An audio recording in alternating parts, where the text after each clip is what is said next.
कृष्ण कृष्ण हरे हरे हरे राम राम राम हरे हरे। नारायणं नमस्कृत्य नरं चैव नरोत्तमं देवीं सरस्वती व्यासं ततो जयन्तीर्थ। वाञ्छाकल्पतरुभ्यश्च सिन्धुभ्यो पतितानां पावनेभ्यो वैष्णवेभ्यो नमो नमः। तप्त कांचन गौरांगी राधे वृंदावनेश्वरी विश्वानुसुत देवी प्रणमामि हरिप्रिये। नमो ब्रह्मदेवाय गोब्राह्मणताय कृष्ण वृंदाय नमो नमः। आप सबका बहुत बहुत हार्दिक स्वागत है और हम भागवत से चर्चा करने की चेष्टा कर रहे हैं। तो हम जिस प्रसंग में हैं वहां पर ब्रह्मा जी को भगवान श्री कृष्ण दर्शन देते हैं। ब्रह्मा जी ने तपस्या किया और तपस्या के फलस्वरूप भगवान श्री कृष्ण यहाँ पर दर्शन देते हैं। जब उनको दर्शन करते हैं तो आनंद से विभोर होकर आंखों में आंसू झलक रहे हैं और भगवान यहाँ पर अब ब्रह्मा जी को उपदेश दे रहे हैं। भगवान कहते हैं, श्री भगवान वो अच्छा भगवान कहते हैं तवा अहम तोषिता, कि मैं तो हमसे बहुत संतुष्ट हूं। तोषिता बहुत संतुष्ट हूं, समज्ञ कंप्लीटली। वे वर्गस स्पर्श, हे ब्रह्मा, वेद जो वेद गर्भ, जो वेदों को जो गर्भ, उनके जो ये वेदों का ज्ञान है ब्रह्मा जी को, इसलिए उनको ये संबोधित करके बुला रहे हैं। इसका मतलब ब्रह्मा जी, ब्रह्मा जी मैं आपके बहुत संतुष्ट हूं, कंप्लीटली संतुष्ट हूं, थोड़ा सा भी नहीं, सम्यक पूरा संतुष्ट हूं आपसे। तपस्या से वीरम व्रतेन तपसा, चिरम व्रतेन तपसा दुष्टे तो कूट योगी ना। बड़े बड़े योगी जिनका मन थोड़ा सा कपट होता है, कपट, हिपोक्रेसी जिसको कहते हैं, तो यहाँ पर भगवान कहते हैं जिनके योगियों के मन में, जिनमें कपट होता है, वो बड़ी बड़ी तपस्या करते हैं मगर उनसे मैं प्रसन्न नहीं होता हूं। मगर तुम्हारी तपस्या से मैं पूरी तरह से प्रसन्न हूं। वरम वरीय भद्रम, तुम्हारा कल्याण हो ब्रह्मा जी। ते वृषेम विवाद इच्छम ब्रह्मण, तुम्हारी जो इच्छा है तुम मेरे से वर मांगो। यहाँ पर भगवान ब्रह्मा जी को वर देने के लिए कह रहे हैं, तुम अपनी इच्छा, जो तुम्हारी इच्छा तुम वर मांगो। साथ में एक और बात कहते हैं यहाँ पर भगवान श्री कृष्ण, ब्रह्मा जी कह रहे हैं श्री परिश्रम पुंशो, जो मनुष्य जीवन में जो परिश्रम करते हैं, हम तरह तरह का परिश्रम करते हैं, मगर सबसे श्रेष्ठ जो परिश्रम का जो फल है, मद दर्शन अविदा, जो मेरे दर्शन है वो सबसे श्रेष्ठ फल है। हम जीवन में जो भी कुछ करते हैं, जो भी परिश्रम करते हैं, जो भी तपस्या करते हैं, जो कुछ भी हासिल करने की चेष्टा करते हैं, सबसे उत्तम फल जो है केवल ठाकुर जी के दर्शन, भगवान के दर्शन। और यहां पर जब भगवान कहते हैं मुंह मांगे, तुम मेरे से मुंह मांगी इच्छा तुम मांगो। जो भक्त होता है जब उसको ठाकुर जी के दर्शन होते हैं, ध्रुव महाराज ने खूब तपस्या किया। ध्रुव महाराज की जो सौतेली माँ थी उसने कहा जब तक तुम मेरे गर्भ से जन्म नहीं लेते हो तब तक तुम अपने पिता की गोद में नहीं बैठ सकते। क्षत्रिय का बालक था, घमंड हो गया, अरे तुम ऐसे कर रही हो, अहंकार। क्षत्रिय में जो ये स्वाभाविक है। तो खूब तपस्या किया। किस बात के लिए तपस्या किया? 5 वर्ष का जो बालक, उसने तपस्या किया, 6 महीने में भगवान श्री कृष्ण की प्राप्ति कर ली। मधुबन ब्रज में एक जगह है, आप जब मथुरा जाते हैं तो मथुरा की मंडल में ही आता है, तो वहां पर मधुबन है। तो उस मधुबन में वहां पर जो है उन्होंने तपस्या की थी। आज भी वो ध्रुव टिला है, आप जाकर दर्शन कर सकते हो। तो वहां पर जब भगवान श्री कृष्ण प्रकट होते हैं तो तपस्या उन्होंने की थी कि जो मेरे पिताजी का राज है उससे भी बड़ा राज हो।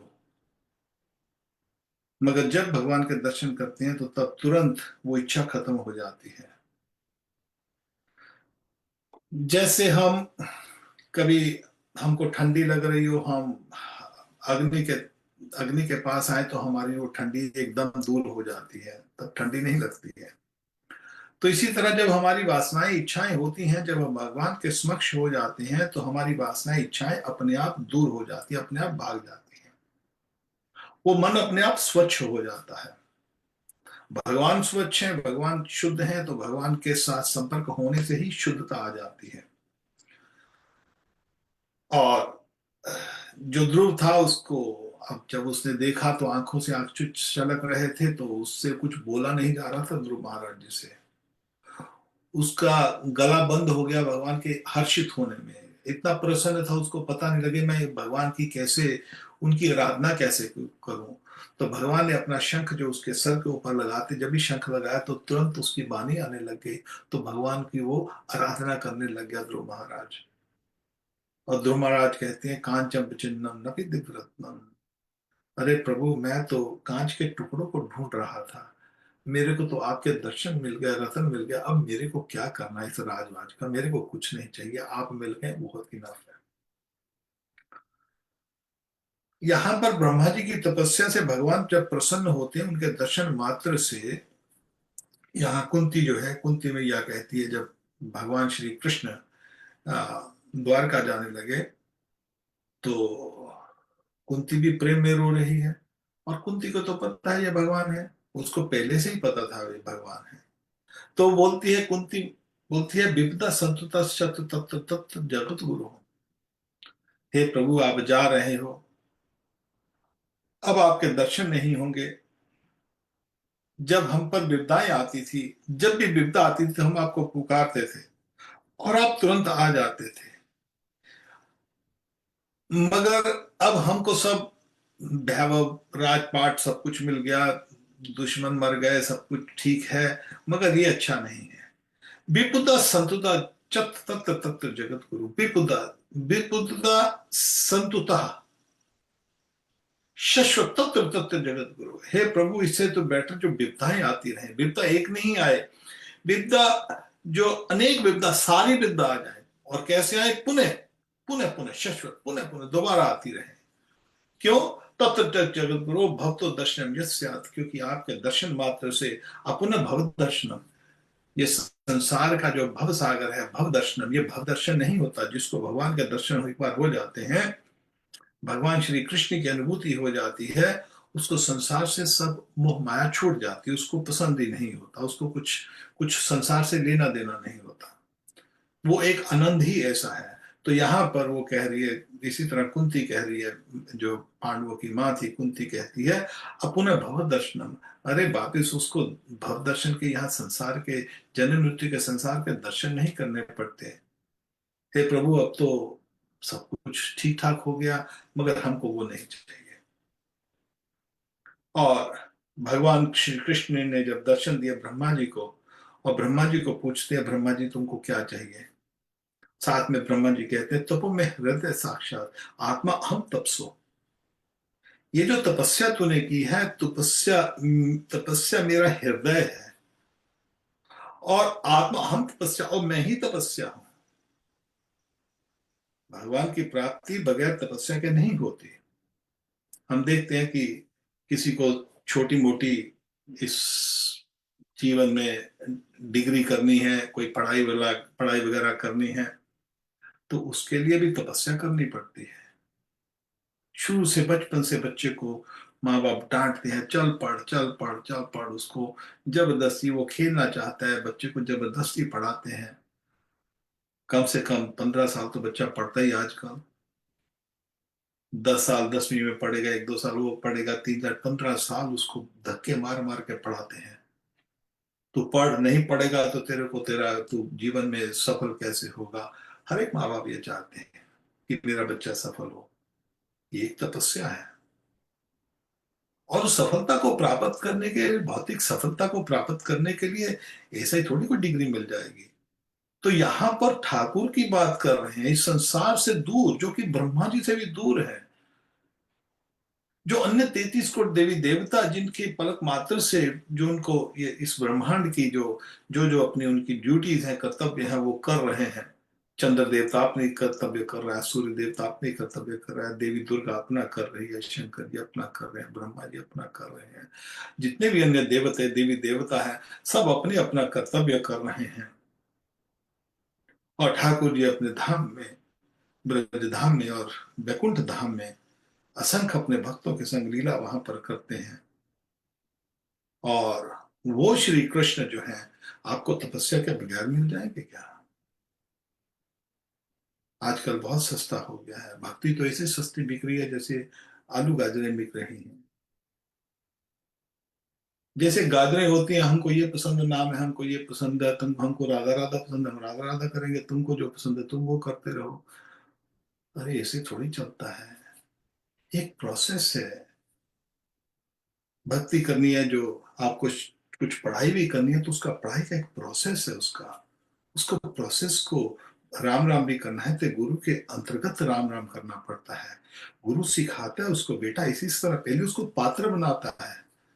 अपने चेले को पहले पात्र बनाया जाता है, दीक्षा ऐसे नहीं दिया जाता। उसको पात्र बनाते हैं, जन्मों जन्मों लग जाते हैं। जरूरी नहीं है कि एक साल में पात्र बन जाए, शायद ये जन्म में बिना पात्र बने।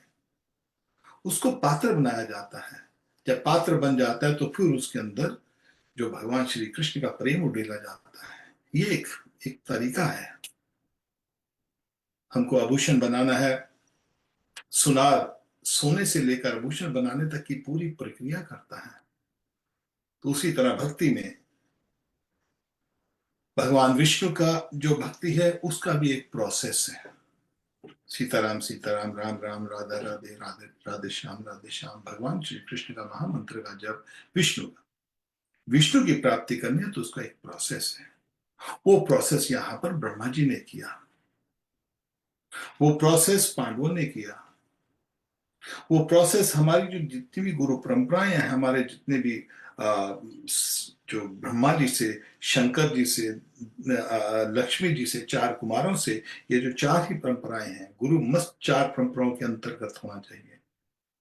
भले हजारों करोड़ों किसी के पास चेले हों, उसको देखकर मत भागिए। पहले तो सबसे पहला प्रश्न पूछो, ये गुरु कौन सी संप्रदाय से है। बस जैसे हम डिग्री लेते हैं तो गवर्नमेंट एक डिग्री, गवर्नमेंट ऑथोराइज करती है, ये यूनिवर्सिटी डिग्री दे सकती है, हर कोई यूनिवर्सिटी नहीं दे सकती। आप कोई भी यहाँ पर एक दुकान खोल लीजिए, एक बिल्डिंग खोल लीजिए, वहां पर यूनिवर्सिटी का एक टाइटल लगा दीजिए, तो वहां पर और सस्ते में बेचिए। यूनिवर्सिटी में 50,000 फीस होगी, आप 5,000 में बेचते, एक यूनिवर्सिटी का टाइटल लगा दीजिए और वहां पर लोगों को 5-5 हजार में डिग्रियां देते जाए। जो मूर्ख है वो आएंगे और डिग्री भी लेके जाएंगे, मगर उस डिग्री का कोई वैल्यू नहीं होगी, क्योंकि वो प्रमाणिक डिग्री नहीं है। तो इसी तरह जो हमारे भगवान भगवत प्राप्ति करने का जो रास्ता है, भगवान ने बनाया है, और वो रास्ता जो भगवान ने बनाया है उसी रास्ते से ही आपको भक्ति प्राप्त हो सकती है, नहीं तो नहीं हो सकती। तो यहाँ पर ब्रह्मा जी को तपस्या के कारण जो ठाकुर जी प्रसन्न होते हैं। तो ये जो तपस्या है, ये एक विधि है जो भगवान श्री कृष्ण को प्राप्त करने की विधि है। इस विधि को साधन बिना साध्य वस्तु कबू नहीं पाए। श्री चैतन्य महाप्रभु जो कि स्वयं श्री कृष्ण है, राधा रानी और कृष्ण है, वो कहते साधन बिना साध्य वस्तु, साध्य वस्तु की ठाकुर जी की प्राप्ति, राधा कृष्ण की प्राप्ति, साधन बिना, साधन के बगैर साध्य वस्तु कबू नहीं पाए, नहीं पा सकते हो आप।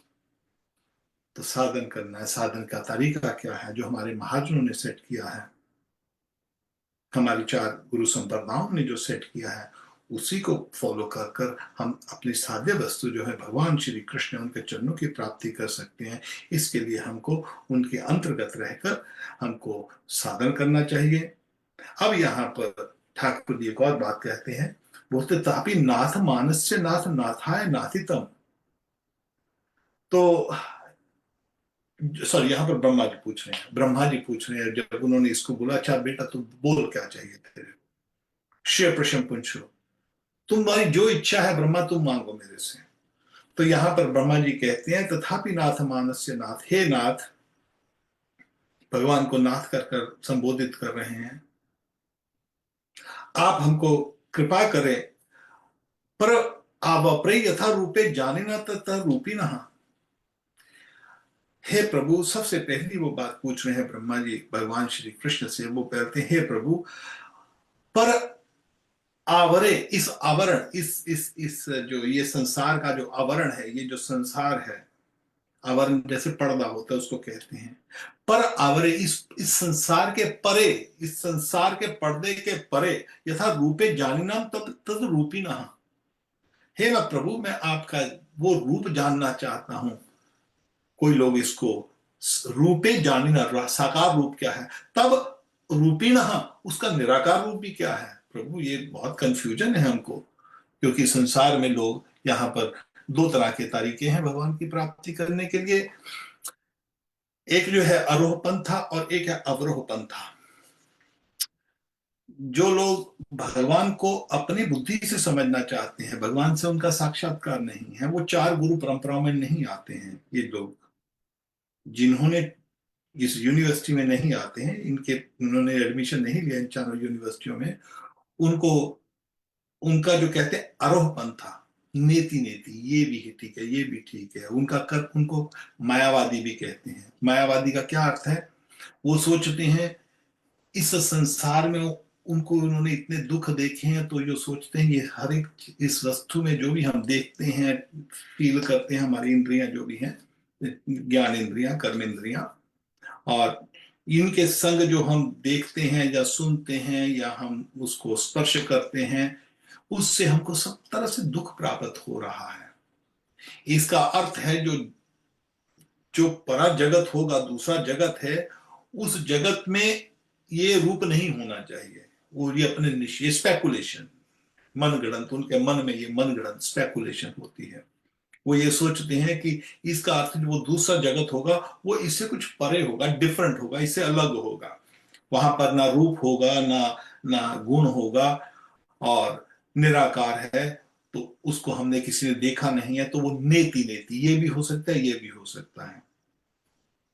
और उनके जो कंक्लूजन होता है, ये समझना बहुत जरूरी है यहाँ पर हम सबके लिए। और वो ये सोचते हैं कि ये जो ऊपर है सब कुछ, वो एक किसी लाइट से निकला है, जैसे मुसलमान कहते हैं नूर से। उसी बात को फॉलो करते हुए एक नूर से सब जब उठते, जो गुरु नानक जी हैं उन्होंने भी वो निराकारवाद का ही प्रचार किया। वो चार संप्रदायों में नहीं थे, उन्होंने निराकार का प्रचार, एक नूर से सब जब उपजे, कौल बने सब मंदिर, एक नूर से बना है। तो यहाँ पर जो चार संप्रदाय हैं वो नूर से नहीं कहते हैं भगवान की प्राप्ति, वो कहते हैं सब कुछ जो आधार है भगवान विष्णु है, नारायण है। तो जो मायावादी लोग होते हैं, अब मायावादी क्यों कहा जाता है? वो सोचते हैं कि इस जगत में जब भगवान आते हैं तो वो माया का रूप लेके आते हैं, कि जो राम कृष्ण है वो माया का रूप है उनका। वो जो ऊपर जो निराकार ब्रह्म है, जो लाइट है, जो नूर है, जो स्वरूप है, जो ओंकार है, उसकी कोई शक्ल अकल नहीं है, वो एक शक्ति है, एक पावर है, एक ज्योत है। और वही ज्योत है, वही निराकार, वही गुरु का रूप लेके आती है, वही कृष्ण बनती है, वही राम बनती है। और राम और कृष्ण का जो जो जो स्वरूप है वो माया का है, तो इसलिए उनको मायावादी कहा जाता है। उनके लिए श्री भगवान श्री कृष्ण गीता के अंदर स्पष्ट कह देते हैं कि अवक्त वक्ति मापनत मनते मम बुद्धाया। जो लोग मेरे को अव्यक्त मानते हैं, जो मेरे को निराकार मानते हैं, वो लोग बुद्धिमान नहीं है। अवक्त वक्ति मनते मम अबुद्धाया, वो अबुद्धि, उनकी अभी बुद्धि नहीं है, उनको नहीं पता है। तो भगवान कहते हैं ओंकारित एक अक्षरम मम अनुस्मरण, जो जो सही ज्ञानी है वो ओंकार की भी पूजा करेगा, मगर उसको पता है ये ओंकार जो स्तोत्र नहीं है, सूत्र नहीं है हर एक वस्तु का। ओंकार को बनाने वाले मम स्मरण, उसके ऊपर, ओंकार के ऊपर जो कौन है? भगवान श्री कृष्ण। मम स्मरण युद्धिशा, हम सर्वस्व प्रभव मत सर्वम प्रवर्तते।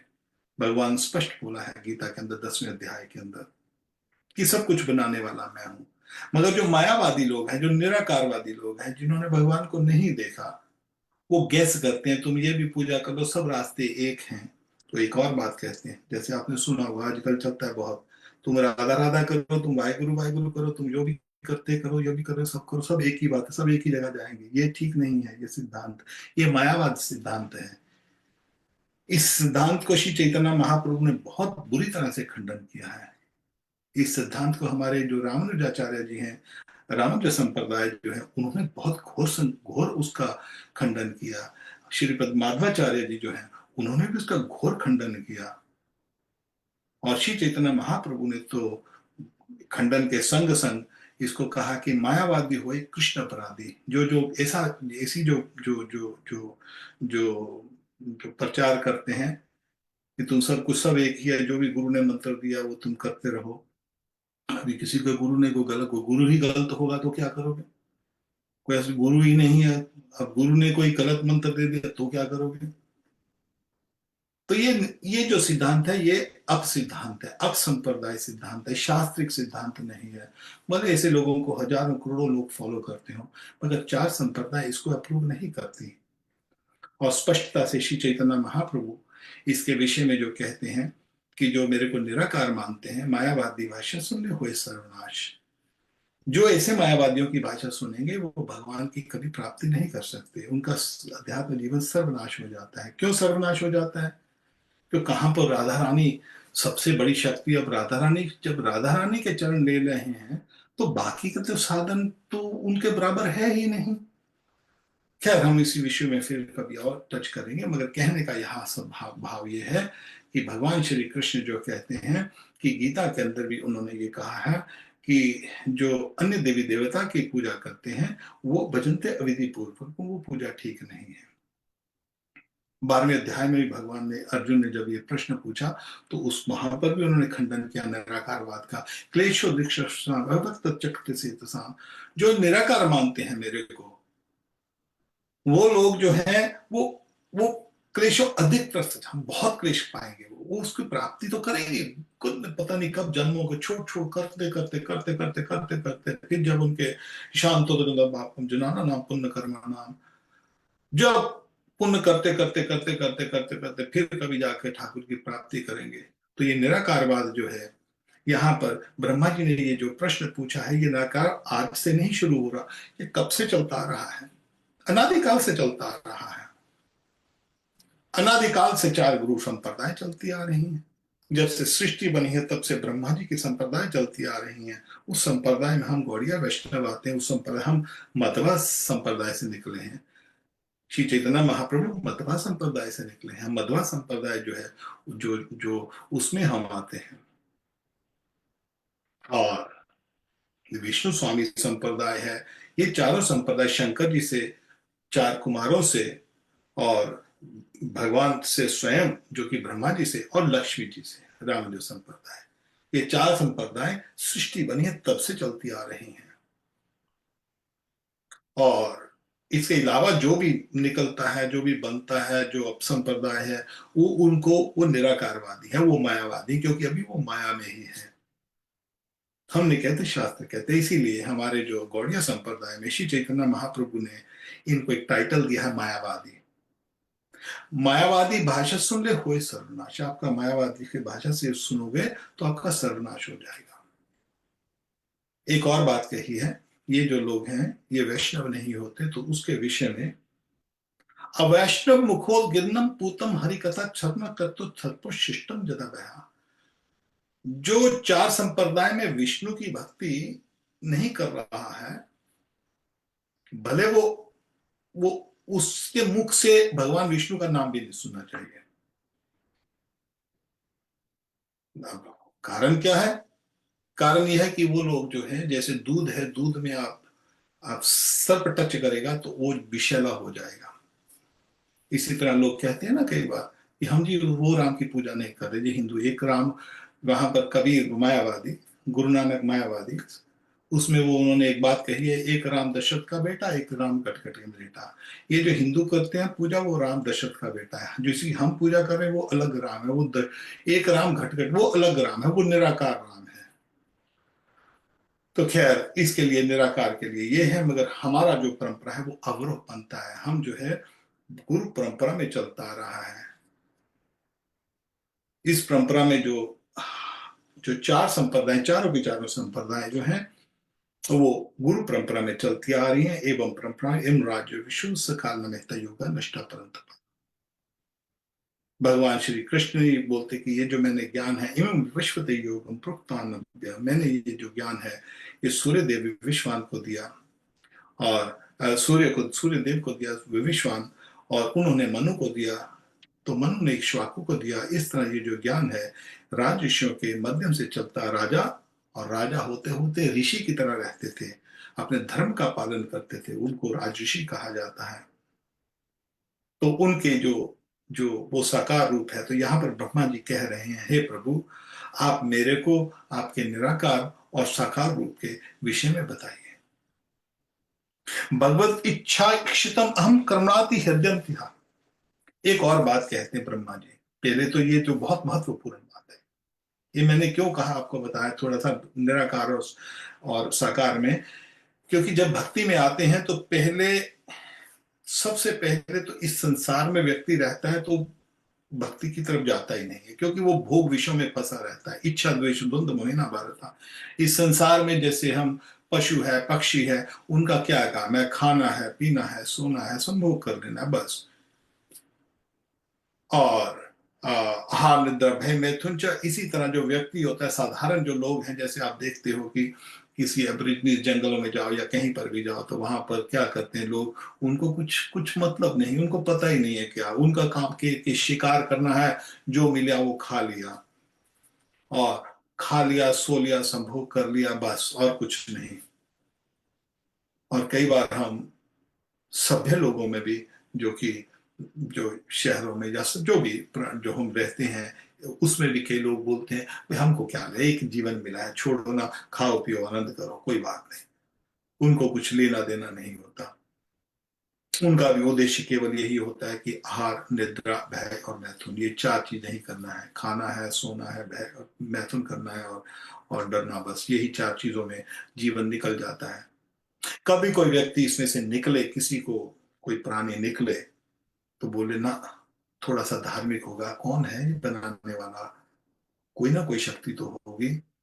जब भी कोई कठिनाई आएगी तो उसको किसी देवी देवता की पूजा करेगा, किसी भी की पूजा करेगा, उससे भी निकल जाएगा व्यक्ति तो सोचेगा कि कौन है भगवान, मैं भी उसकी पूजा करूं, है कौन, कहां से मिले। जब वो ऐसे जिज्ञासा करता है तो फिर वो निराकार में से उसको निकलना पड़ता है, क्योंकि नेति नेति यहां पर जाएगा, कोई कुछ बोलेगा, कोई कुछ बोलेगा, कुछ बोलेगा, कौन सा रास्ता ठीक है उसको पता नहीं लगता है। उसको वो मायावादी कहते हैं नेति नेति। और वो एक कंक्लूजन, किसी की भी पूजा करो, सब पूजा एक है, सब जगह एक ही है, सब ठीक है, एक है। तो ये निराकारवादियों का भाष्य है। और साकारवादियों का यहाँ पर ब्रह्मा जी जब पूछते हैं तो यहाँ पर एक और बात पूछते हैं, भगवत इच्छाएं शिक्षिताम अहम, आप मेरे को शिक्षा दीजिए। ये तरीका है गुरु के पास जाने का। ब्रह्मा जी देखो इतने बड़े सृष्टि को रचने वाले, कितने शक्तिशाली होंगे।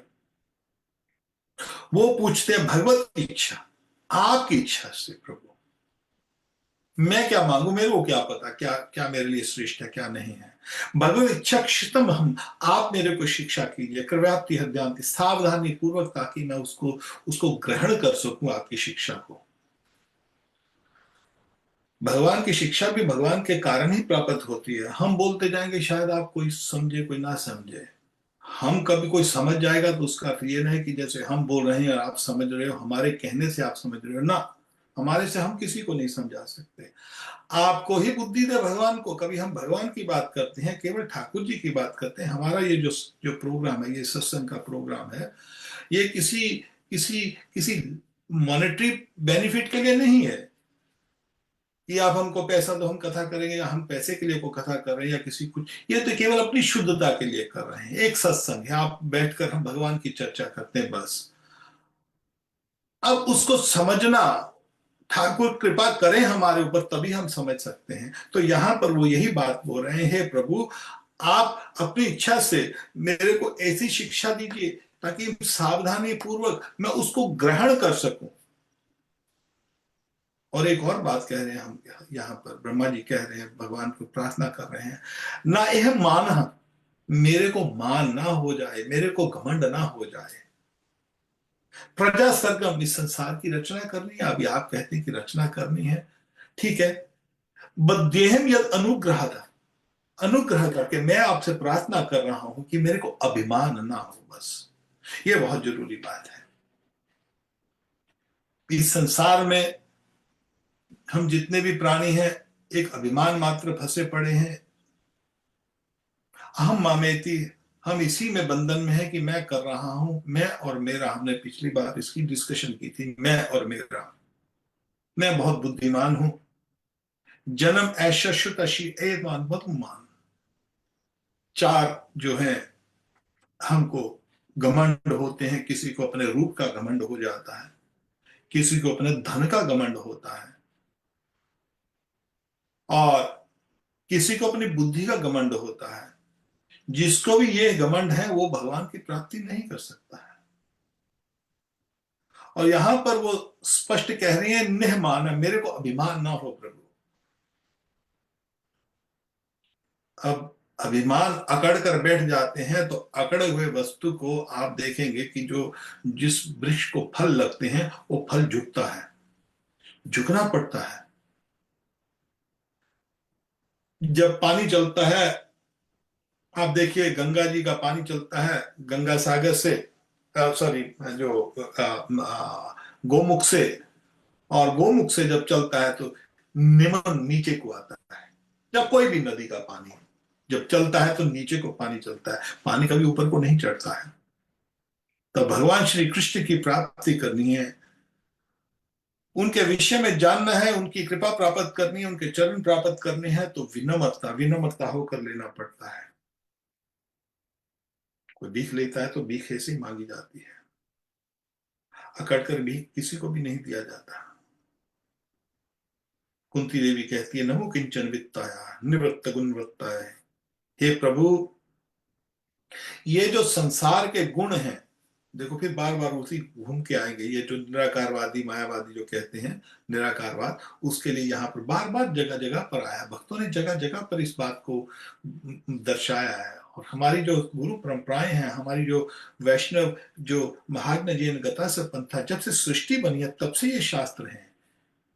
और तब से बार बार उनके अंदर एक एक भक्त ने उसका निवृत्त गुण बनता है। अरे आपको ये जो संसार के ये जो गुण है प्रभु, आप इन गुणों से तो निवृत्त हो, आपको ये छू ही नहीं सकते।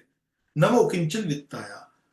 आप धन हो उन भक्तों के जिनके पास कुछ नहीं है, इस संसार का कुछ भी नहीं है। अकिंचन कहते हैं जिसके पास कुछ नहीं है, ना घर है, ना बार है, ना पैसा है, ना परिवार है, ना कुछ भी नहीं है उनके पास, मात्र एक शरीर और एक लंगोट। और अकिंचन, जो मिल गया तो खा लिया, नहीं मिला तो नहीं। उस अकिंचन जो ऐसे भक्त जो भक्त हैं जिनके पास कुछ, उनका उनके पास भी एक धन है प्रभु। वो कौन सा धन है? आप उनके धन हो। ये संसार का धन तो छूट जाएगा एक ना एक दिन, मगर आप उनके धन हो। नमो किंचन वित्ताय, आत्मा राम है। और आप हमेशा आत्मा आत्मा में रमण करते हो। आपको किसी चीज की, हम आपकी सेवा करें इससे आपको आनंद प्राप्त होगा, इसके ऊपर हम डिपेंड नहीं है भगवान। हमारे ठाकुर जी श्री कृष्ण इसके ऊपर डिपेंड नहीं करते कि लक्ष्मी जी उनकी सेवा करे तभी उनको आनंद प्राप्त होगा। लक्ष्मी जी ना सेवा करे तो भी उनको आनंद प्राप्त उतना ही है। लक्ष्मी जी सेवा करती है तो उनका लाभ है, हम सेवा करते हैं हमारा हमारा लाभ है, हमारा संबंध ठाकुर जी से जुड़ जाता है। ठाकुर जी आत्मा राम है, शांत है, और शांत है केवल पत्ते नमः।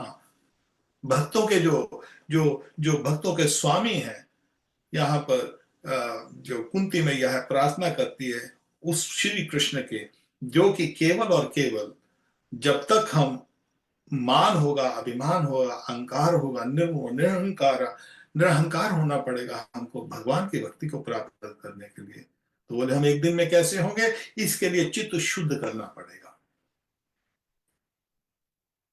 और चित्त शुद्ध करने के लिए जब हम भगवान के पास जाते हैं, एक और बात बता दें, भगवान के पास जब कोई व्यक्ति जाता है ना, तो ठाकुर जी यहाँ पर, हम तो दास के भाव में जाएंगे, हे प्रभु हम आपके, हमको मान लो हमारे में हजारों दोष हो, जब हम ठाकुर जी के सामने जाते हैं, समक्ष जाते हैं, साहब ठाकुर जी को समर्पण करते हैं, जैसे जैसे हमारा समर्पण ठाकुर जी की तरफ बढ़ता है, वैसे वैसे ठाकुर जी की जो हमको जो जो जो जो उनका उनका आभास होना शुरू हो जाता है भगवान का। जैसे जैसे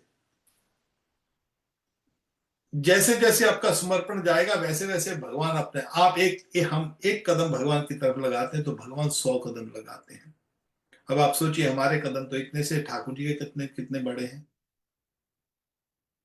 तो हाँ, भगवान को जो जब हम प्रार्थना करते हैं, भगवान को अर्जुन ने कहा कि शिष्यस्ते शादी तो प्रपन्न, मैं आपका शिष्य हूं, आप मेरे को बताइए। और यहाँ पर सेम बात जो है ब्रह्मा जी कह रहे हैं, वो वहां पर एक शिष्य की भांति कि आप हमको शिक्षा दीजिए। और यहाँ पर साथ में ब्रह्मा जी कहते हैं, यावत सखा सश्रेय करते कृता। अरे, हम तो आपको पूज्य की तरह प्रार्थना कर रहे हैं, मगर आप तो हमको सखा बना लेते हो प्रभु, आप अपने सबको भक्तों को। देखिए, अर्जुन ने कहा मैं आपका शिष्य हूं, मगर भगवान ने उसको शिष्य नहीं माना, भगवान ने उसको सब किया। मगर साथ में एक बात कही भगवान ने, भगवान क्या कहते हैं, भक्तों सी में सखा चेती। अरे अर्जुन, तुम तो मेरे भक्त हो, तुम तो मेरे सखा हो। देख कितनी बड़ी बात है। कभी आपके सामने अपना आपका नौकर हो, कभी आवाज करके देखिए, कोई कोई नौकरी आपकी कोई नौकरी करता हो, और आप में ऐसा कभी भाव आएगा कि ये मेरा मेरा मेरा मेरा ये सखा है, सखे की तरह हम उसको ट्रीट कर सकते हैं क्या कभी हम? अरे नहीं, ये मेरा नौकर है। नौकर, तुम नौकर नौकर रहो। नौकर की एक मर्यादा रखनी पड़ती है। संसार, भौतिक संसार में ऐसे लोग करते हैं। मगर यहाँ पर भगवान की नौकरी करने जाते हैं, भगवान नौकरी नहीं बनाते, भगवान उसको अपना सखा बना देते हैं। अर्जुन को अपना सखा बना लिया। सखा में भक्तों से में सखा चेती। अरे तुम तो मेरे भक्त हो, तुम तो मेरे सखा हो। सुग्रीव भगवान के पास आता है, भगवान ने सुग्रीव को अपना सखा बना लिया।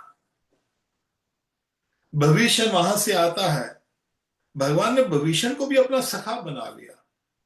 भगवान सखा बना लेते हैं अपने भक्त को।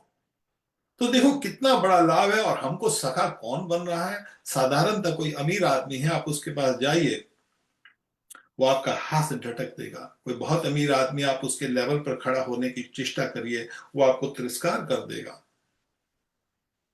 मगर यहाँ पर ठाकुर जी जो है वो किसी का तिरस्कार नहीं करते।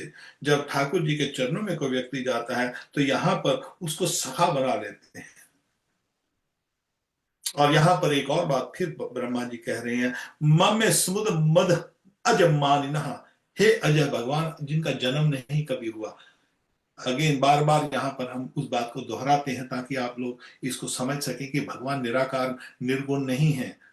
जो लोग ऐसे ज्योति की पूजा करते हैं, निराकार भगवान को साबित करना चाहते हैं, बार बार यहाँ पर अजय, भगवान आप अजय हो, आपका कभी जन्म नहीं हुआ। भगवान प्रकट होते, भगवान जन्मते नहीं है, हम जन्मते हैं। हम मां की योनि में से निकलते हैं, हमको गर्भ में रहना पड़ता है। मगर ठाकुर जी यहाँ पर गर्भ में नहीं रहते। ठाकुर जी तो जहां कहीं भी, जहां पर भी प्रकट हो जाते हैं। उनको वो ये नहीं है कि हम एक जगह पर, यहाँ पर हम बैठे हैं, कल को हम अभी ये कुछ देर बाद हम जब वृंदावन से ये प्रवचन करेंगे तो हमको वृंदावन जाकर बैठना पड़ेगा ऑफिस में। यहाँ पर हम बैठे हैं लंदन से ऑफिस में बैठकर यहाँ से प्रवचन कर रहे हैं, हमको एक जगह छोड़नी पड़ती है। परंतु ठाकुर जी जो है सब जगह पर विद्यमान है। तो यहाँ पर बार बार ब्रह्मा जी कह रहे हैं कि मेरे को मद समुद्र मद, मेरे को मद ना हो जाए, मेरे को अहंकार ना हो जाए प्रभु। तो ये प्रार्थना कर रहे हैं। जब हम इस प्रार्थना से भगवान की स्तुति करते हैं, तो क्योंकि ब्रह्मा जी हमारे गुरु हैं, भगवान जी से ब्रह्मा जी, ब्रह्मा जी से नारद, नारद जी से वेदव्यास, वेदव्यास मुनि से जो शुद्धदेव गोस्वामी, हमारी जो गुरु परंपरा चलती आ रही है, मध्वाचार्य, उससे हमारी जो गुरु परंपरा चलती आ रही है, तो हमारे जो मूल गुरु हैं ब्रह्मा जी हैं। और एक और बात बताता हूँ, बार बार बताता हूँ इस बात को, आपको हर बार याद करवाता हूँ। गुरु बनाना का अर्थ ये नहीं है कि गुरु ब्रह्मा जी और मध्वाचार्य में काफी युगों का अंतर था। गुरु एक शरीर नहीं होता है। गुरु जो है भगवान की कृपा है, गुरु की वाणी, जो गुरु ही है वो गुरु ही है वो। ये पीछे हमारे पुस्तकें पढ़ी हैं हमारे गुरु जी स्वामी प्रभुपाद जी की, तो वो पुस्तकें वो गुरु जी ही हैं। हम, ठीक है, हमारा जो सनातन धर्म से अलग है, जो जो जो सिख धर्म है उसका मत है वो मायावाद मत है या निराकारवाद मत है, हमारा सनातनी मत है। मगर एक बात जरूर है, उस मत में एक अच्छा जरूर है, वो एक बात को समझ गए हैं कि जो गुरु मान्यो ग्रंथ, ये ग्रंथ जो है गुरु जी है, क्योंकि वो गुरु की वाणी है। मगर हम इतने मूर्ख हैं, हम इस बात को नहीं समझते कि जो गुरु की जो ग्रंथ होता है, जो गुरु की जो भाष्य है, वो गुरु ही होता है। नाम चिंतामणि कृष्ण चैतन्य रस विग्रह पूर्ण सिद्ध नित्य मुक्तो बिन्नाथ नाम नामिनो। भगवान, भगवान का नाम, भगवान की वाणी, भगवान का शास्त्र, भगवान की पूजा, भगवान की फोटो, वो भगवान ही है। इसी तरह गुरु और गुरु की वाणी भेद नहीं है, नहीं है, नहीं है। गुरु मरता नहीं है, गुरु भगवान की कृपा है। हमारे हनुमान प्रसाद पोदार जी, उन्होंने गीता प्रेस के लिए पीछे ग्रंथ पढ़े हैं, हमारे स्वामी, हमारे गुरु जी के ग्रंथ इधर पढ़े हैं। यहाँ पर हमारे हनुमान प्रसाद पोदार भाई जी के गीता प्रेस के गुरु ग्रंथ पढ़े हैं। ये हनुमान प्रसाद पोदार जी ही हैं। और यहाँ पर हमारे बैठे हमारे गुरु जी श्रील भक्तिवेदांत स्वामी प्रभुपाद ही है, क्योंकि उनका उनकी शिक्षा है, वो जो शिक्षा वो ही गुरु होता है। तो ठाकुर जी यहाँ पर एक बात कहते हैं, तो अहंकार ना हो। तो अब हाँ, यहाँ पर ठाकुर जी कह रहे हैं, भगवान जी कहते हैं, श्री भगवान उवाचा, ब्रह्मा जी ने जब इस स्तुति की, हे प्रभु आप मेरे को शिक्षा दीजिए, आप मेरे को निराकार साकार रूप के बारे में बताइए, आप मैं कैसे सृष्टि रचूं आप मेरे को वो बताइए। मगर साथ साथ में एक और बात है, मेरे को शिक्षा दीजिए ताकि मेरे मन में मद ना हो जाए, अहंकार ना हो जाए, मैं विनम्र रहूं।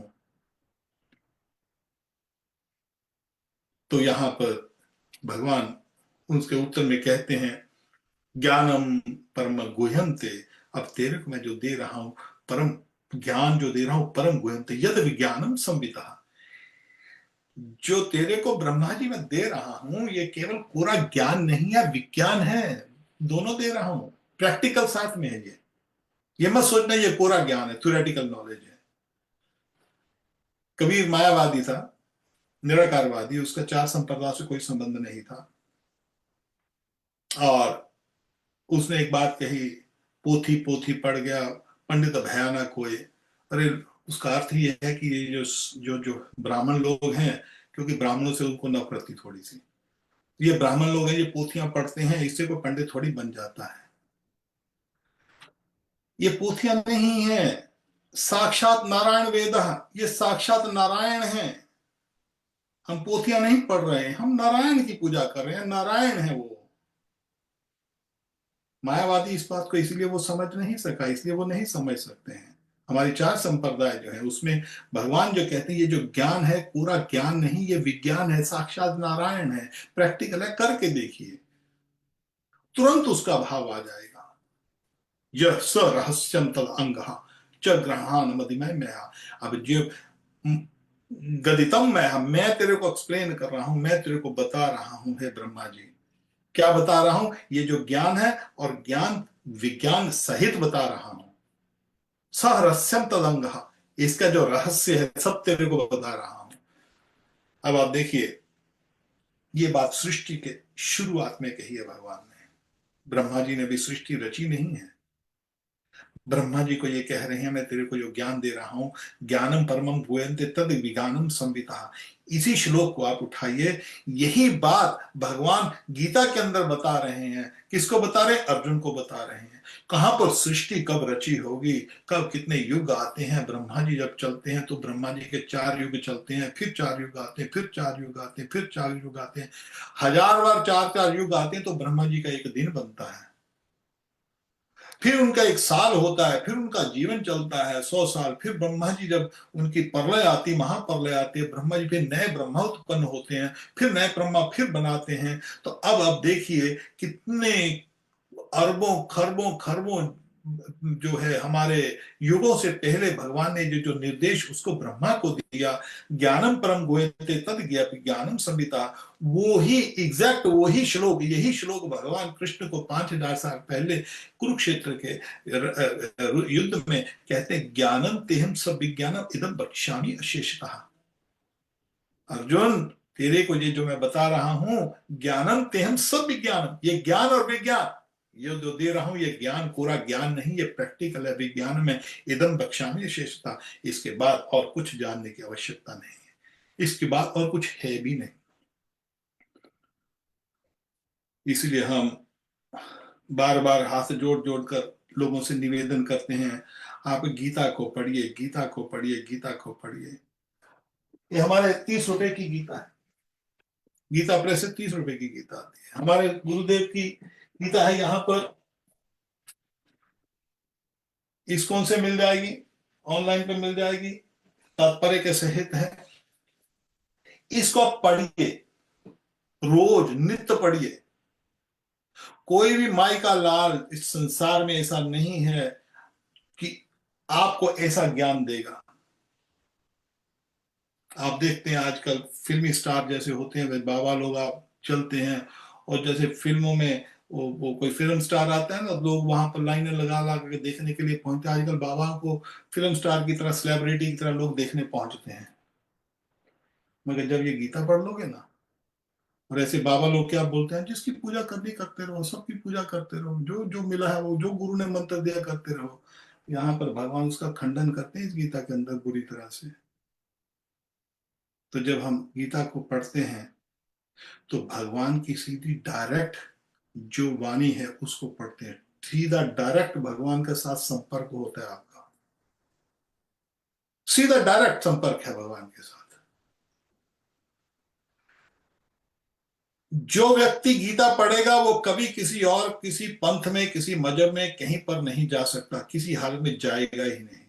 ये हमको गारंटी करते हैं। आप गीता को उठाइए, गीता को पढ़िए, एक बार नहीं, 2 बार नहीं, 3 बार नहीं, जैसे जैसे गीता को आप पढ़ते रहेंगे आपके आंखों के पर्दे और खुलते रहेंगे। वही श्लोक होंगे, 700 के 700 श्लोक वही है, मगर हर बार जब गीता पढ़ेंगे, आज हमको इतने वर्ष हो गए, हमारे सारी उम्र हमने बचपन से शुरू की गीता पढ़ते हुए, मगर आज भी हम गीता पढ़ते हैं, उसमें एक आनंद अलग होता है। हर बार गीता पढ़ते हैं, हर बार आनंद बढ़ता जाता है। ये मैं कोई कोई कोई बड़ा चढ़ाकर बात नहीं कह रहा हूं, ये सत्य है। क्यों, गीता जी साक्षात श्री कृष्ण हैं। गीता जी को आप अपने, हमारे हनुमान प्रसाद पोदार जी ने जब गीता प्रेस शुरू की, सनातन धर्म, वहां पर बहुत अंग्रेज लोगों ने पहले मुसलमानों ने इतना तोड़ा, हमारे मुसलमान मंदिर इतने तोड़े। ये जो मंदिर है हमारे राजाओं ने, उनकी पुश्तें पुश्तें लग जाती थी मंदिरों बनाने में। जैसे मैंने लास्ट टाइम आपको एक राजा चोल महाराज की कथा कही थी, तो पिता मंदिर शुरू करता था, पोता का पोते मंदिर को खत्म करते थे, और इसे मंदिर को तोड़ तोड़ कर वहां पर मस्जिदें बना दी। मगर उनके बाद गोरे आए, अंग्रेज आए, उन्होंने अपने हमारे हमारे ग्रंथों को जला दिया, हमारे सब काफी बहुत ग्रंथ नष्ट कर दिए। ये तो हमारे ब्राह्मणों ने, जिन्होंने थोड़े थोड़े ग्रंथ बचाए, उससे आज हम जीवित हैं। और सबसे बड़ा योगदान जो दिया गीता प्रेस वालों ने, जयदयाल गोविंदका जी ने जो जो दिया, उन्होंने ये जो ग्रंथ हैं इनको बचाया, 18 पुराणों को किसी न किसी तरह दोबारा भाषा में ट्रांसलेट किया। और हमारे हनुमान प्रसाद पोदार भाई जी 2 साल जेल में रखा अंग्रेजों ने, क्यों? बोलते ये सनातन धर्म का, हिंदू का प्रचार कर रहा है। और उनको जबरदस्ती वहां पर, ताकि ये प्रचार ना कर सके। हिंदुस्तान में रहते हुए हिंदू अपने धर्म का प्रचार नहीं कर सकता था। आप सोचिए कितना कष्ट सहा इन सब लोगों ने। तो उनका उद्देश्य, उन्होंने नाम रखा गीता प्रेस। गीता प्रेस के संग उन्होंने अन्य देवताओं के जो ग्रंथ सारे, हमारे 18 के 18 पुराण सब कुछ भेजा, इसलिए ताकि सनातन धर्म की किसी ना किसी तरह दोबारा स्थापित ही हो जाए। तो गीता प्रेस वालों का बहुत बड़ा योगदान है हमारी हिंदू समाज में, हमारे सनातन धर्म में। और स्वयं राधा कृष्ण की पूजा करते थे हमारे भाई जी। साथ में देवी की, देवताओं की पूजा इसलिए सिखाई गई है ताकि सनातन धर्म में जो तीनों गुणों के लोग हैं, अलग अलग गुणों के लोग, उसकी पूजा कर सकें, मगर रिजल्ट अलग अलग होता है। तो गीता प्रेस जो है उसके अंदर यहाँ पर गीता में खैर भगवान अर्जुन को कहते हैं ज्ञानम तेहं सपिकं इदम क्षामी शेषता, एक जो ज्ञान दिया है, गीता का ज्ञान जो दे रहा हूं तेरे को, इसके ऊपर और कोई ज्ञान नहीं है। और ठाकुर को समझना है तो 2 ग्रंथ 3 ग्रंथ आप पढ़ लीजिए। संसार में ये आजकल जो गुरु गुरु चले हैं ना, हजारों लोग वहां पर सेलिब्रिटी की तरह दर्शन करने के लिए जाते हैं, इनके दर्शन करने बंद कर दोगे। केवल 3 ग्रंथ, गीता पढ़िए, साथ में भागवत रामायण, और उसके साथ चैतन्य चरितमृता। चैतन्य चरितमृता ठाकुर जी स्वयं, राधा रानी कृष्ण स्वयं बता रहे हैं कि उनकी भक्ति कैसे करनी है। आजकल जो चल रहा है वो भक्ति वैसे नहीं होती है। राधा रानी की भक्ति करनी है तो आपको चैतन्य चरितमृता पढ़नी पड़ेगी। उसमें आपको स्पष्ट पता लगेगा कि राधा रानी की भक्ति होती कैसी है, राधा रानी है कौन। राधा रानी ऐसे कोई ये मूली गाजर की तरह थोड़ी है जैसे आजकल भक्ति दे रहे हैं। राधा तत्व है। ठाकुर जी का तत्व, जीव तत्व क्या है, विष्णु तत्व क्या है, राधा तत्व क्या है, शिव तत्व क्या है, ये तत्व है, इनको समझना पड़ता है। मायावादी लोग नहीं समझ सकते, इसकी भी पूजा कर लो, उसकी भी पूजा कर लो, सब एक है ना। यहाँ पर ज्ञान अंत है, सभी ज्ञान इच्छा शिक्षिता राज विद्या राज गुह्यम पवित्र निधम उत्तम। अर्जुन कहता है भगवान श्री कृष्ण को कि राज विद्या राज गुह्यम, ये जो राज विद्या है, राज गुह्यम, ये सब विद्वाओं का राजा है। भगवान श्री कृष्ण की, राधा रानी की भक्ति करना, श्री कृष्ण की भक्ति करना, विष्णु की भक्ति करना। राज विद्या राज गुह्यम, ये सबसे गुह्यम है। ऐसा नहीं मिलती आजकल जैसे दे रहे हैं। गुह्यम, बहुत गुह्यम है। कोई बहुत बढ़िया महंगी चीज है, कोई आपके पास हजारों करोड़ों के हीरे दे देवे तो आप उसको छुपा के रखोगे। पवित्रमिदम उत्तमम, उत्तम है, तमो से ऊपर, ये जो रजोगुण तमोगुण सतोगुण सब गुणों से ऊपर उत्तमम। ये स्वयं भगवान कहते हैं, मैं, जो अर्जुन कहते हैं, मैं केवल मैं नहीं कह रहा हूं। ये जो नारद असित देवल व्यास, बड़े बड़े ऋषि मुनि जो मानते हैं भगवान श्री कृष्ण की जो भक्ति है, भगवान विष्णु की जो भक्ति है, ये किस तरह की जाती है, कैसे आप श्रेष्ठ हो। असीता जैसे जो ऋषि हैं वो मानते हैं, देवला जैसे ऋषि मानते हैं, नारद जैसे ऋषि मानते हैं, वेद व्यास मुनि जैसे ऋषि मानते हैं। तो आप देखिए हमारा कितना भाग्य है कि ऐसे ऐसे बड़े बड़े ऋषि जो हुए हैं, विश्वामित्र मुनि जैसे ऋषि, जो बड़े बड़े ऋषि हुए हैं, जिन्होंने भगवान की प्राप्ति की है, उन्होंने हमारे लिए रास्ता बना के रखा हुआ है। मैं बार बार इस बात को कहता हूं। ये आजकल जो नए नए गुरु शुरू बने हैं, इनके पीछे मत भागिए। हमारा रास्ता बना हुआ है, हमारा रास्ता सृष्टि से बना हुआ है। केवल हम उस रास्ते के ऊपर बैठना है, आपको रास्ते के ऊपर चलना है बस आपको। तो ये जो रास्ता है भगवान श्री कृष्ण का, तो यहाँ पर भगवान पहले उसको बहुत यहाँ पर प्रसन्न हो गए ब्रह्मा जी की तपस्या से। ब्रह्मा जी की भी वही भाव है कि प्रभु मैं विनम्रता से पूछ रहे हैं, प्रभु मेरे में अभिमान ना हो जाए। और उसी बात के लिए श्री चैतन्य महाप्रभु ने बताया, चेत जो जो तृणदपि सुनि चेनो तरुरूपि सहिष्णा मानि न मान देन कीर्तनीय सदा हरि। कौन कर सकता है श्री कृष्ण का कीर्तन? जो तृणदपि सुनि चेना, जो तृण, जो घास है, उससे भी विनम्र हो जाए।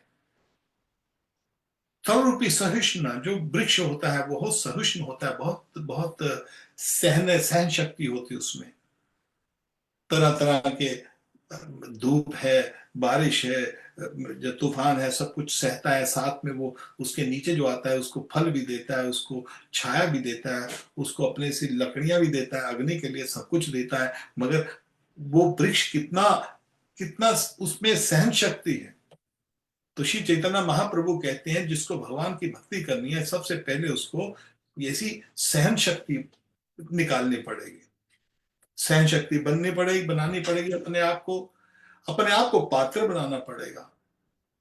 तो ये जो भक्ति का जो रास्ता है, ये बहुत सुगम है।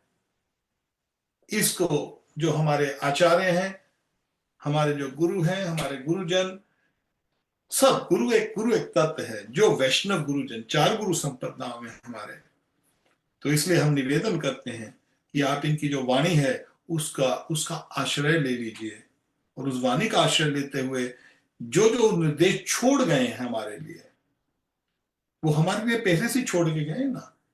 जैसे हमारे गुरु जी प्रभुपाद, उन्होंने बोला हमारी केवल पुस्तकें पढ़ो बस। उन्होंने कभी नहीं कहा कि मेरे से कनेक्ट होने के लिए तुम दीक्षा लो। उन्होंने कभी नहीं कहा कि गुरु परंपरा से कनेक्ट होने के लिए आपको दीक्षा लेनी अनिवार्य है। उन्होंने कहा जो भी व्यक्ति मेरी मेरी पुस्तकें पढ़ता है वो मेरा शिष्य है। ये उनका निर्देश है।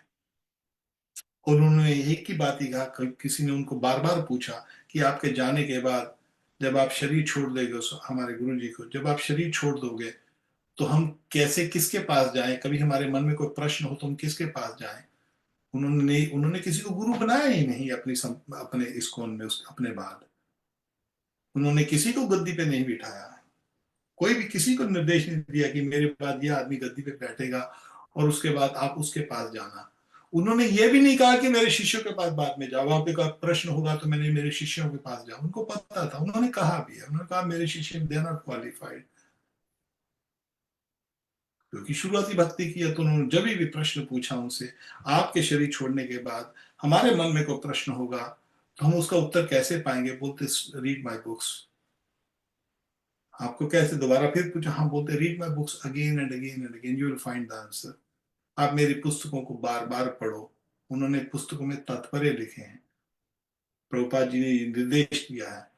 तो जो भी व्यक्ति स्वामी प्रभुपाद जी की पुस्तकें पढ़ता है और उनकी श्रद्धा पूर्वक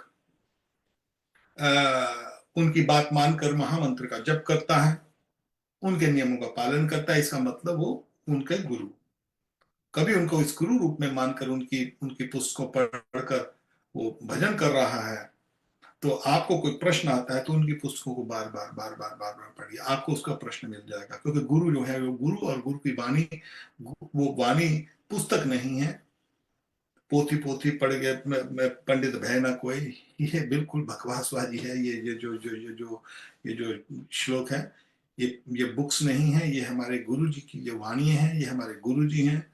और हमारे जितने भी सनातन धर्म में हमारे शास्त्र हैं, 18 पुराण हैं, ये हमारे वेद व्यास मुनि जी की वाणी है। और हमारे गीता प्रेस में हमारे जितने जो आचार्य हैं, हमारे जयदया गोंतका जी, राधा बाबा, स्वामी राम सुखदास जी, और हाँ हम हनुमंत पोदार भाई जी, ये उनकी वाणी है, वो गुरु जी वो ही है। तो इनका आश्रय लीजिए और आप इनको बार बार पढ़ेंगे तो आपको उत्तर मिल जाएगा। और यहाँ पर ये जो हमारा जो सबसे बड़ा जो यहाँ पर भगवान श्री कृष्ण यहाँ पर अर्जुन को कहते हैं, सॉरी ब्रह्मा जी को कहते हैं, ब्रह्मा तेरे को मैं ये जो दे रहा हूं ज्ञान और विज्ञान, अब यहाँ पर चतुर्श्लोकी भागवत देंगे वो, 4 श्लोकी। ये टोटल भागवत जो 18,000 श्लोक हैं, हमने सोचा था आज करेंगे, मगर ये जो श्लोक है दूसरे अध्याय के दूसरा जो स्कंद है, और 9वां अध्याय, और 32 से 36 जो श्लोक हैं, या 33 से जो 37 श्लोक है, 4 श्लोक जो हैं, हमें वास्ते अग्रे नान्य परम पश्चात हम जो विशेषत हम, ये जो 4 श्लोक आएंगे अभी, ये जो 4 श्लोक है इसी को चतुर्श्लोकी भागवत कहते हैं। अब ये जो 4 श्लोक हैं, ब्रह्मा जी भगवान श्री कृष्ण ने ये 4 श्लोक दिए, और 4 श्लोकों के इसके ऊपर ब्रह्मा जी ने जो सॉरी ये जो ब्रह्मा जी ने 4 श्लोकों के ऊपर ये जो सारा जो सृष्टि का रचा, और इसी 4 श्लोकों के ऊपर वेद व्यास मुनि जी ने जो 18,000 श्लोक लिखे। तो ये जो 4 श्लोक हैं, इसी से ये 4 श्लोक में जो जो पहले जो 2 श्लोक हैं वो संबंध ज्ञान के हैं, तीसरा जो श्लोक है वो प्रयोजन के हैं, और जो लास्ट श्लोक है वो अभिधेय का, संबंध अभिधेय प्रयोजन इसके विषय में। और जो चतुर्श्लोकी गीता जो भागवत है, जो ये 4 श्लोक पढ़ता है तो उसका अर्थ है कि उसने सारी की सारी भागवत पढ़ ली। मगर हमारा इस बात को आप ये मत समझिए कि अच्छा ठीक है जी हम 4 श्लोक रोज पढ़ लेते हैं तो इसको भागवत पढ़ने की जरूरत नहीं है। नहीं, इसमें पूरा इफेक्ट है। 4 श्लोक पढ़ने से पूरी भागवत पढ़ने का फल मिलता है, मगर 4 श्लोक पढ़ने से हम ब्रह्मा जी नहीं है, हम उनको उसी तरह या वेद व्यास मुनि नहीं है, ताकि हमको हम उसको समझ सकें, तो हमारे लिए 18 के 18,000 श्लोक पढ़ने चाहिए। और ये चतुश्लोकी जो भागवत है, यहाँ से भगवान ने कहा, भगवान श्री कृष्ण इसको कहते हैं ब्रह्मा जी को, ब्रह्मा जी, मैं तुमको ये ज्ञान दे रहा हूँ, ये परम गुह्यम है और विज्ञान सहित है, ये जो मैं तुमको दे रहा हूँ। तब भगवान यहाँ पर 4 श्लोक दे रहे हैं, भागवत दे रहे हैं भगवान श्री कृष्ण ब्रह्मा जी को। तो इस 4 श्लोकों के ऊपर हम अगले सप्ताह चर्चा करेंगे। किसी भक्त का कोई प्रश्न हो तो आप मेरे से कर सकते हैं, किसी का कोई प्रश्न हो, मैं पूछना चाहता हूँ इस विषय में कोई। ठीक है, किसी का प्रश्न नहीं है तो हम क्या करेंगे, अभी अगले सप्ताह हम चतुर्श्लोकी भागवत जो है उसके ऊपर हम डिस्कस करेंगे। चतुर्श्लोकी 4 श्लोक जो भागवत के हैं, जो ओरिजिनल भागवत है, इस चतुर्श्लोकी भागवत से 18,000 श्लोक बने हैं। तो हम इसके ऊपर अगले सप्ताह चर्चा करेंगे। निताई गौर, राधे श्याम, जय राधे, जय प्रभुपाद।